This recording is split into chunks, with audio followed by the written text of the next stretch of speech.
Assalamualaikum warahmatullahi wabarakatuh. Perkenalkan, saya Anissa Fitriani dari Prodi Pendidikan Teknologi Informasi.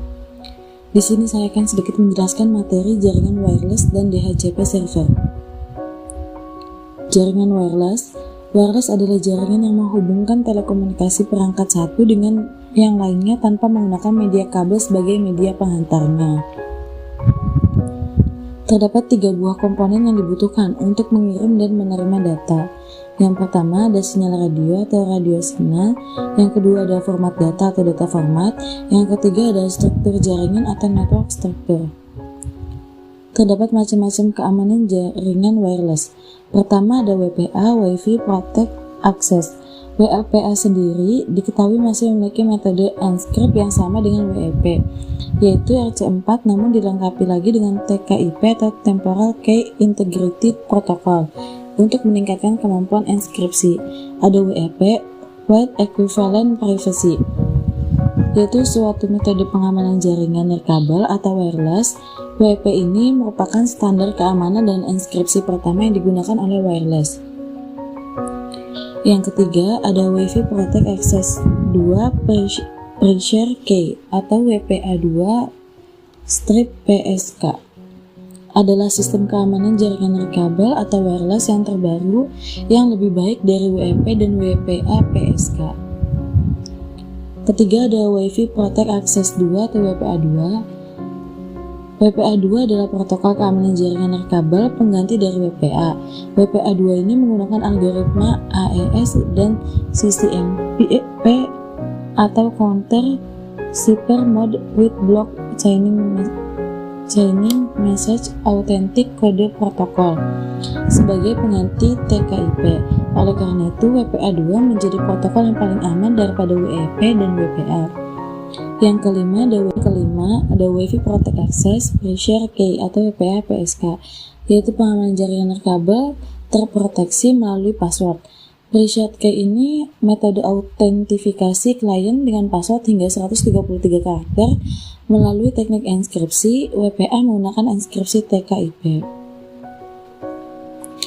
Di sini saya akan sedikit menjelaskan simulasi jaringan wireless.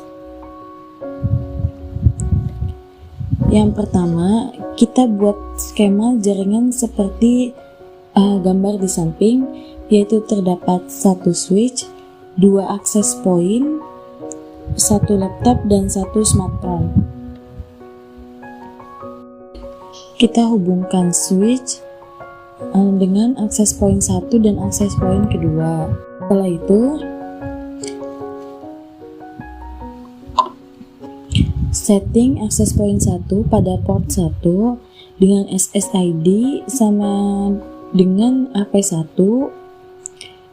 Channelnya kita ganti 1 dengan metode keamanan WPA2 PSK dengan password 1234567. Setelah itu pada access point kedua, pada port 1 kita pilih SSID diganti dengan AP2 dan tidak menggunakan autentikasi keamanan. Kemudian pada laptop kita ganti mode laptop menjadi WPC. Jangan lupa mematikan dan menyalakan laptopnya terlebih dahulu. Setelah itu pilih pada bagian config wireless, kita ganti pada SSID menjadi AP1 dan pilih yang WPA2 PSK. Masukkan kode keamanan. Pada IP konfigurasi kita pilih yang static dan masukkan IP address 192.168.1.129 dengan subnet mask /25, yaitu 128. Kemudian pada smartphone kita pilih yang konfigurasi wireless 0, kita ganti SSID menjadi AP2. Kemudian pada IP address kita masukkan 130 dengan /25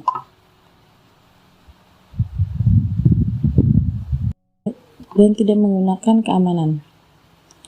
Kemudian pada laptop kita cek di command prompt dengan mengetik ping 192.168.129. dan akan muncul apakah percobaan tadi berhasil atau tidak. Kemudian pada smartphone kita pilih command prompt dan ketik ping 192.168.1.130. Dan pada materi kedua kita akan membahas DHCP server. DHCP server kepanjangan dari Dynamic Host Configuration Protocol. Protokol ini biasanya berada dalam sebuah perangkat DHCP server dan bekerja otomatis mengenali perangkat yang terhubung di sebuah jaringan. Terdapat fungsi DHCP server. Yang pertama ada mengelola dan mendistribusikan alamat IP, di mana proses distribusi ini dapat dilakukan ke banyak perangkat yang sekaligus dan secara otomatis. Kedua, ada memperbarui alamat IP secara otomatis. Alamat IP yang masih digunakan, tetapi pada masa pemakaiannya telah berakhir, itu dapat diperbarui oleh DHCP server secara otomatis. Yang ketiga, ada mencegah IP konflik. IP konflik terjadi akibat adanya dua perangkat yang memiliki IP yang sama. Dengan menggunakan perangkat ini, kesalahan pembagian alamat IP dapat diminimalisir. Yang keempat, ada mendukung penggunaan kembali alamat IP. Alamat IP yang pernah digunakan dapat dicek oleh DHCP server apakah alamat IP-nya off atau sedang dipakai. Kelebihan dari DHCP server adalah pertama, konfigurasi terpusat. Arti dari konfigurasi alamat IP terpusat ini adalah memungkinkan seluruh konfigurasi jaringan terpusat pada satu perangkat server. Hal ini dapat membantu jika terjadi perubahan pada konfigurasi jaringan. Yang kedua, ada konfigurasi alamat IP yang andal, yaitu DHCP server ini dapat meminimalisir kesalahan IP address dan memudahkan pendistribusian IP address. Yang ketiga, ada perubahan IP address secara otomatis. DHCP server memberikan IP address kepada suatu perangkat dengan masa berlaku yang telah ditentukan. IP address bisa saja berubah jika penyewaan hosting klien telah berakhir. Nah, DHCP ini mampu memperpanjang masa penyewaan atau memperbaharui IP address pada perangkat tersebut secara otomatis tanpa melakukan konfigurasi kembali. Yang keempat, dapat digunakan dalam skala yang besar. DHCP server mampu mengelola berbagai macam komputer dalam satu jaringan, mulai dari puluhan hingga ratusan perangkat komputer. Adapun kekurangan dari DHCP server yaitu isu keamanan. DHCP server yang mampu melakukan konfigurasi alamat IP secara otomatis memiliki risiko keamanan yang tinggi.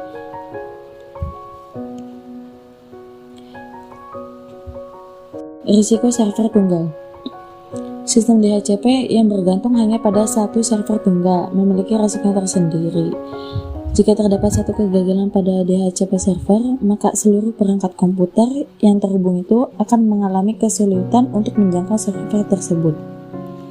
Di sini saya akan memberikan simulasi DHCP server. Kita akan menggunakan jaringan yang sama dengan materi sebelumnya, itu wireless, dimana kita menambahkan satu server yang dihubungkan ke switch. Pada server 1 kita masukkan alamat IP address yaitu 192.168.1.253 dengan subnet mask 255.255.255.128. Pada pilih service, kita on-kan DHCP-nya, kemudian mengganti gateway 192.168.1.254 dengan DNS servernya 33.33.33.1, mengganti IP address menjadi 192.168.1.151 dengan maksimum number of user 50.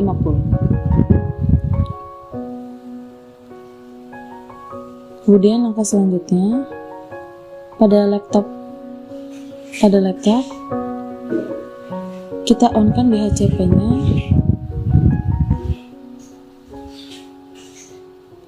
DHCP request successful. Kemudian pada smartphone kita pilih config dan on-kan DHCP-nya. Dan simulasi DHCP berhasil. Demikian presentasi jaringan wireless dan DHCP server dari saya. Kurang lebihnya mohon maaf. Wassalamualaikum.